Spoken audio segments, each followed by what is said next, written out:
چندی زوره گشتیوان سرخوش بکوه، پیلهار ببین دریا بیرخو کویبه. گهدارین هیوی اف ام سلاوریز دنگ دربدران کلوگیری دگه جبر آره دربدری هستان نازک دگه. هسکرن و بریگرن جه هستین کوچبرا دوروه. گهدارین هیجا کوچبر دناف دیوارن دربدری ده باسکو کرینه. و از آریا حاجی دو پروگراما بهشتا بسیف ده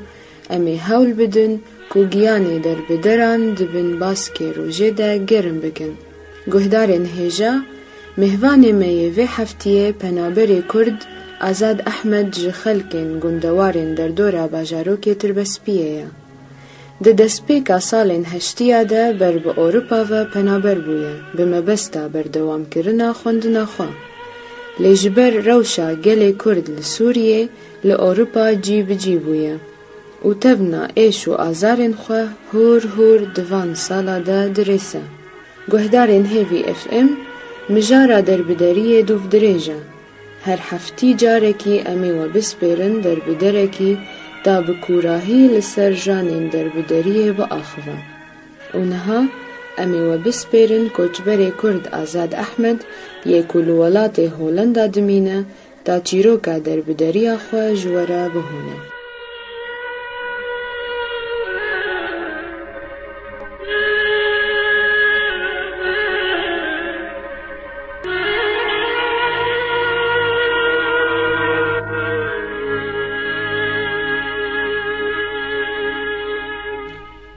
سلاو و ریز با رادیو هیوی به هیوی ما کاری و سرکفتی به پیروز دکم به رادیو هیجا لحرم دیرگی روجاوای کردستان بتوای به هیوی ما دما و باش به و سپاس دکمش بوی در فتاحانه گو ام بکار بندنگی خوا بگیننا گلی خوا دریا رادیو ویا زنگین را و رنگین و خوشک. ناویم جی آزاد از کره صبری علی احمد جگونده گردیم. نزیکی 6 ساله کی سه 2 ساله از لدروی ولاتم ده سال 1982 ده برداوی ده از کشتم بلغاریا وکا خوندوان آرمانجه گو ام خوندنا خلوی در بکن و تکلی به گلین اوروپی را بکن. لبلغاریا دوان سالان ده دوان دمان ده وکا خوندوان دکیلکا خوندنا خودا هر وها استیخویا کردواری و سیاسی جی ما بردوام بکر. جبوی گهدار رادیو هیوی جی بزن بین لأوروپا توی دیاسای وانی هندورین ده وک ریخستنک سیاسی چنابی تکار بکی. دوان دمان ده جی ده سنترالین خوندوانی هبون. یک جرد گوتن پراگ دنجی برلین بو. دریا وان هر دو کومله هانین ده گومه یک بونک دنا برا هر دوان ده چیکر ده بنوی ناوی ده مکارکی سرفرازی در باز کر ده هندروی بلغاریا ده نزیکا 8 سالا ملوی داره جیان کر بلکی جگهدار را مرق به او سرکبتن گلو وکا چی بون. دزانن لحیلا اوروپا کار دیپلوماسی ده تا خستن پیناسینا ملت مرودناب ده روشا کرده برنگی که فرح سرانسری کردستانی و طیبتی روجهلات کردستانی چیه؟ روشا کرده چیه؟ ایش و آزاریه مچنه تعدیگو لما و اسیملاتیون گلین کرد بچرنگی دخواستن او بکن. نبس ملت بلغاری هر وهاجی گلک ملت سرانسر جهانی پیداد بونوی چاخه جهیلا خوندنی و وان دمان دجی که وکه هندزانن یعنی ده هبری هبوند دنیای ده کپیتالیزم و کمونیزم یعنی دولتن گو پشتوانیا کپیتالیزم تکرن و دولتن دین گو دهیا کمونیزم عربون. ما حول ده تکلیو خوش علی کی و به همه سفارت دنیای گلوی ولاتی هبون مدکر و دوا بیرانین جدیرو کاخوا و طیبتی نوروز همه گو 21 آداره متم به بیردانین وکا گوتی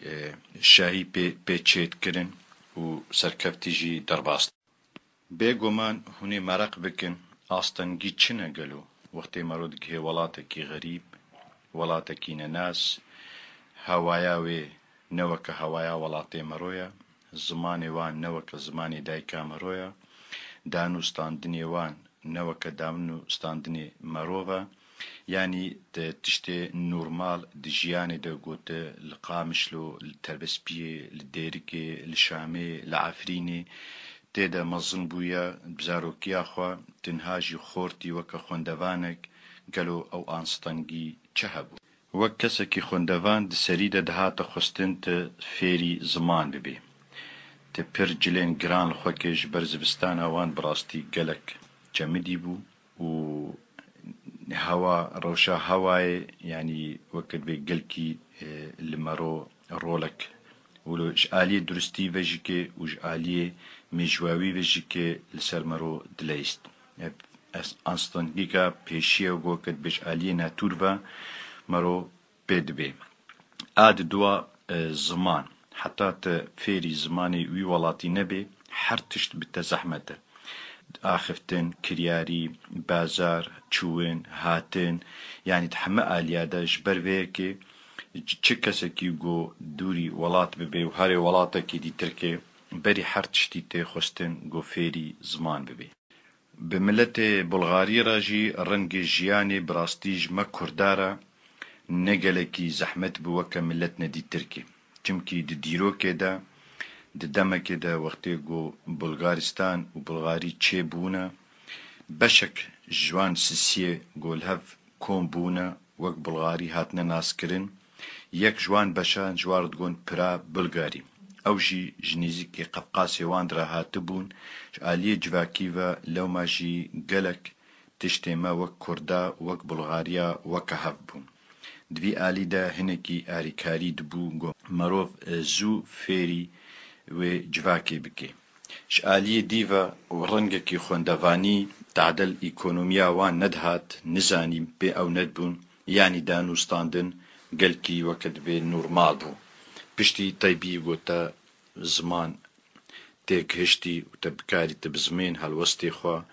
و داخوازی خوا و نرینی خوا و رنگ جواکا خو کلتورا خوا بخلکه بده ناسین و گلک گرینگ بو گوتل گوری زاکونی و یاسای وانجی که رنگ جیان بکه الولاتی وان جوان ایش و آزاری گو هنکی جبیرا کرن مرقا ولات ایشا ولات جیانا ولات لغریبیه گلکی رولکا گرینگ سر مرو تلیزین مرو هر روزانه مرق دکه گوه ساعتی لناف ولاتي خوبي ناف خلكي خوبي لي حساني تردبو هنگات فكري هات بيشاتا ارمان جاكا چند صالكا وبخير تيفاقري ولاتي خو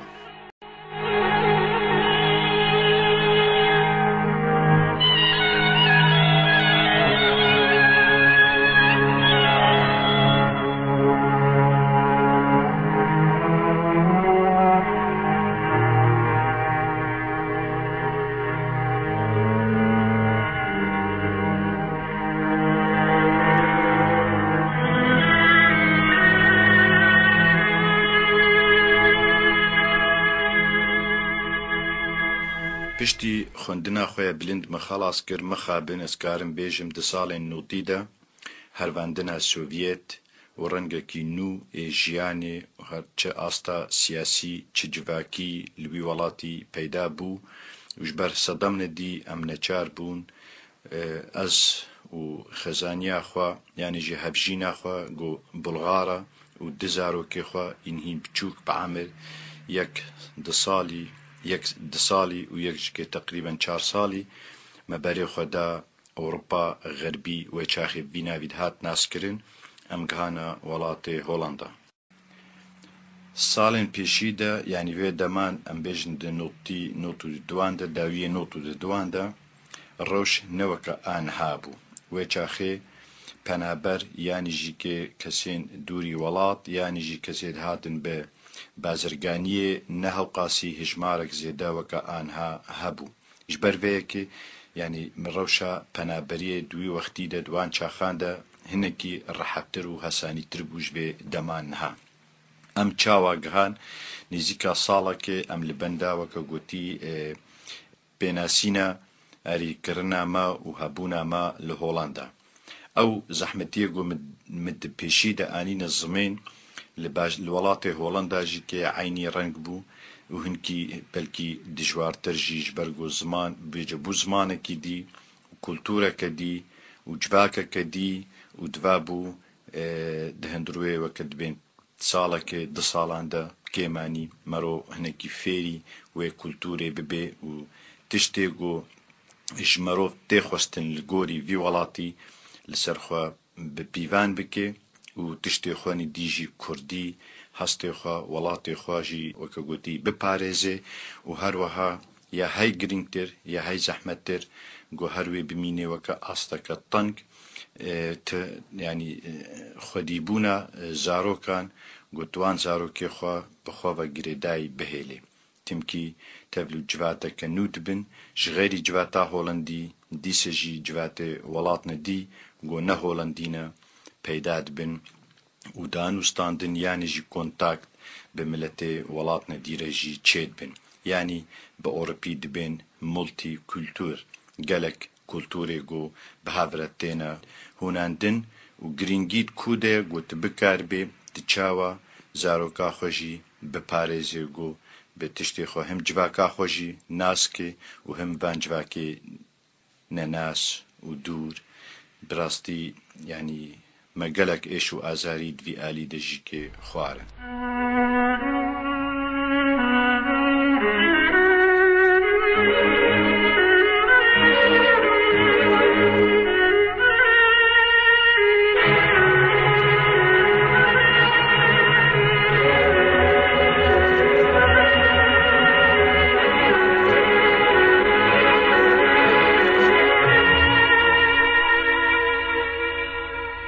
وكا الحر ولاطنجي ملتي دنيايا تمي يعني حمن نبيك شعبي لبنابرا انجي الكسين غريب اي نولات ليوان دميزين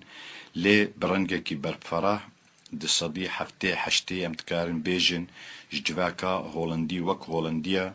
وش صدي بلكي بينجه جواكي قو نه هولندي برنجا كي اريني المرود ميزاندن طيبتي او كسي قو دخوستن زمان زو فير ببن وكاري خواب بكن وهما نوكت قوتي لسر سوتيالا انجي اريكاريه جدولتي بسطيني جبر ابجيكي آستاكا قلكي طنق بو هنگا فهم كربانا قوت نأو كسيقو الدخازي خو خودي بكي والقوري هبونا خو زانبونا خو يعني جي شهدا قو بتريا ويشاخي بشعبكي وكان بيجن نقلكي درست التدني جبر ويكي لسرخو از بيجم دهاتا خستن از شهدا خو يا بلندقو مخلص كري البلغاريا وكان نفط وغاز يعني جي لابوراتوريوم عليه بترولي دا از الهولندا جيكي تشيكم من قالك اصلا جديدن حتى ام اوجي خلاص كر ومتشيكر ودبرا مخابن عمري ماجيكي مزندبو وباشي وقت بيري كفتنك جبوي كار درياوان شهدان را دست من نكت غيري وهردو شهديقو يامل بلغاريا وآل هولندي هروها الباجاري حالة بيجيكي او مجير قد بسوري معهد زراعي او جيكي ما خلاص كربو بحمدي وقت بين بري مكتا كاركي ديدا ومجي خوجيرا وكا قوتي جداند كاري الكترونيكا وابو تقريبا 15-16 صالي ما استيدا فير بوما استيدا كارموا آواكم لسر مخططي مهندسين قهداري مرق بكن وان دمين داوين دا طيبتي بشتي شورشا سوريا آني جوك بوهارا عربي دهات ناسكرن ودست بيكر قالوا روشا بنابرا لأوروبا توايي تشيا وچهايا دوردا دوه هيلي دا استكارن بيجم او جي مرود كاري بكي دي پارچا سي پارچا روشا بنابريا لأوروبا ولاتني هنا وكا ألمانيا السويد قلكي رحت الكرنا ما بيك قلكي تيشينن ام خناح سهن چقا ما دورتكن جوالاتي ما لي مثلا كردي قد بهما يك بيكيا بشتي قرش وآزار بويا وزحمت بويا الوليد مخابن ام بروجانات دبهيزن برا ببرا ملتي ما خدقهنا وان ولاتي غريبية ولاتي سرماي ولاتي دور ولاتي زحمتية أو جباك أو رحتين أو تيشت هر ساعتك هر ثانيك هر دقيقة مرقة و تعديا وكد بين ج الروشاواني طيبتي أجباكي رقو مروف قلقي الباشتخي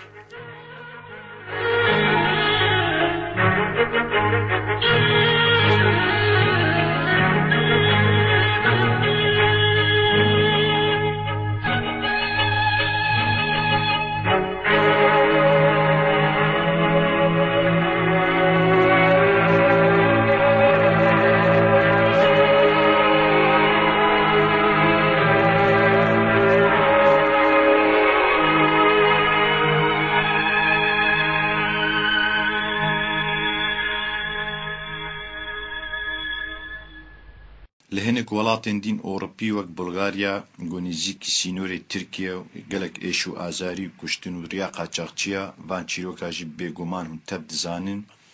أو جرينا قالك زحمتن وقالك بازرگاني بخوينا قالي ما إيرو تشيد بي بملتي مد بي لي أمهنكي وكد بي يعني قوة هيز سردستي مايا وأمنكار نجي لهمبري بسكنن الروشكوا إيرو قالك زحمت بسرماوا درباست بي نزيك بلكي ما في پنابرية ددن وك ولاتك السويد يعني جي ألمانيا يعني جي فرنسا يعني بلجيكا بعدما داوين دا لهولندا جيكي هنا كيتين لبلي أو زحمتي هروي بمينة أو زحمتي روكي وقت أم جواتك جيكي كومكي جراوان ديرا آفاد كن طيبتي پنابري مني قونو هاتنا مرو بوان دحسه بهوقاس وكاقوتي بي تيشهن وهوقاس يجي بي رولك وكاقوتي قلكي نيجاتيف لسر ميجيوا لسر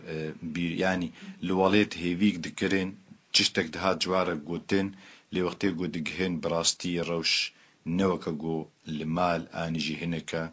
جوارا قوتي طيبتي سمساري قو بازرگانية بسريا دكن هوقاس سريا از بگهينم هوقاس بريخو از بستينم جوارا قلق چيروكي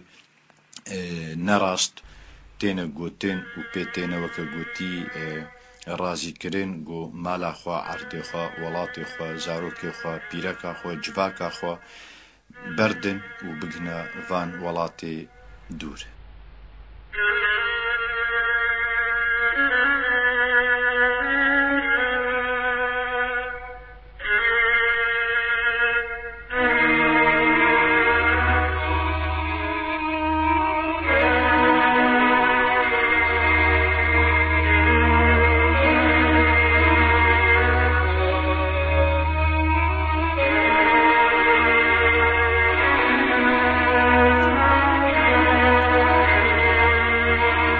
برنگکی ولو هنکی برفرح کارم بیجم جواکا أوروبا غربي تدينها أوروبا غربي شرقي نماية لبليل أوروبا غربي برنگکی حتى أستاكي باش دميزينن آريكاري دبي لنوكا جو إنسان هيفي دكي أني جواكا جوش خلكيرتي قوتن إنه والله هوقاس هسانية ورحتة وهما قوتك هاي ويدري حمد تشتيتا وكقولتي سران راستن نوايا براستي قالك ايشو ازاري وزحمتي بينا هنا جبر فيك شيرتام حتى ايغو جي وري المالا خو بميني وبردوان بي وباشتر بي بيغو مانا هناك دبرد بي عليها بو تبخوك هاي جي خو مرقا خو تجبر واد بيجي لي راستي افا يعني قالكي زحمتا صال جيرد فين حتى تفيري زمان ببي صال جيرد فين حتى تبكار بي وكا قوتي معيشتا خوب جيبيني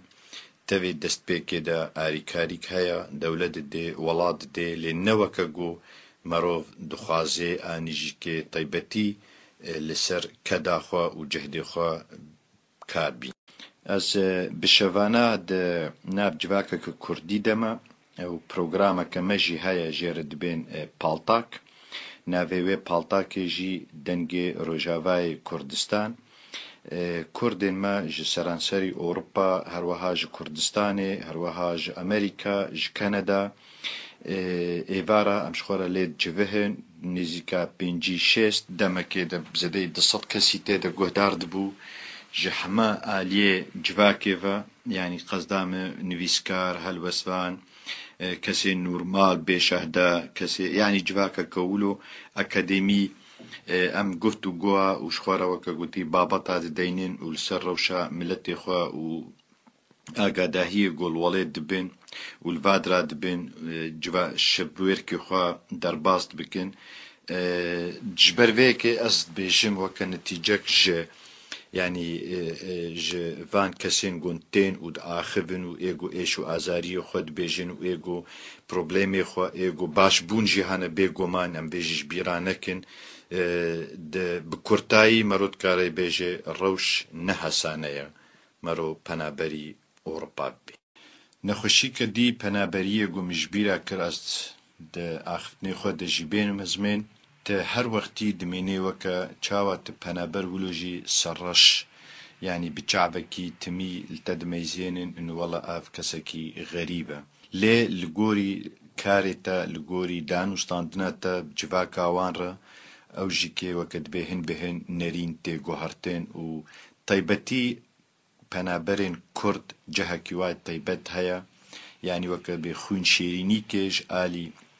van gelan ve ji ber ku gelê Kurd yani ez dikarim bêjim ji sedî şêst heftê zû xwe li ser şert û mercê wî welatî ava dike ji ber vê yekê ew jî kê bi rengekî erênî li Kurda taybetî dimeyzin.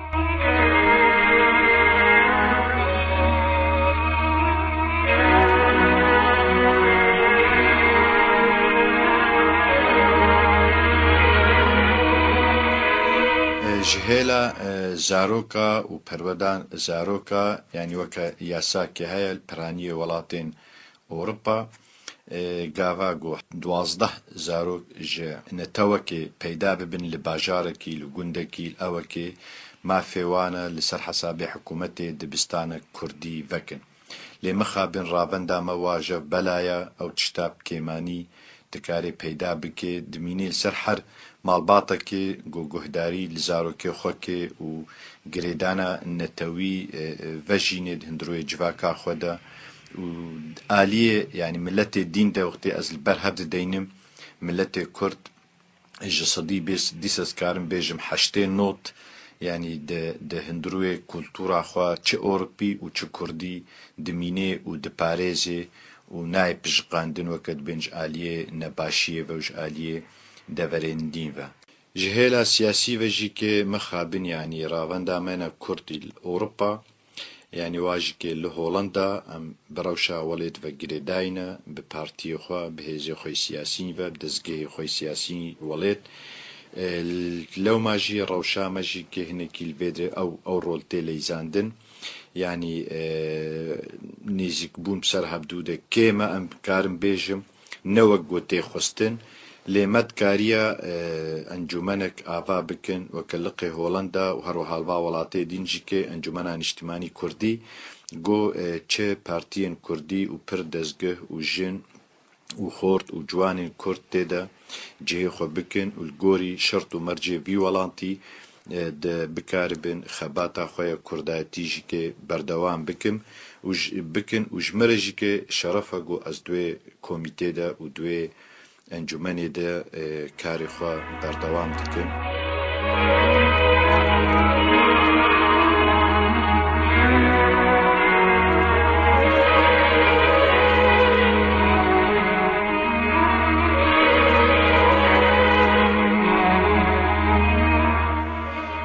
داوی ده دخوازم دیسا سپاسیا و بکم سپاسیا رادیو هیوی بوه درفته های هجا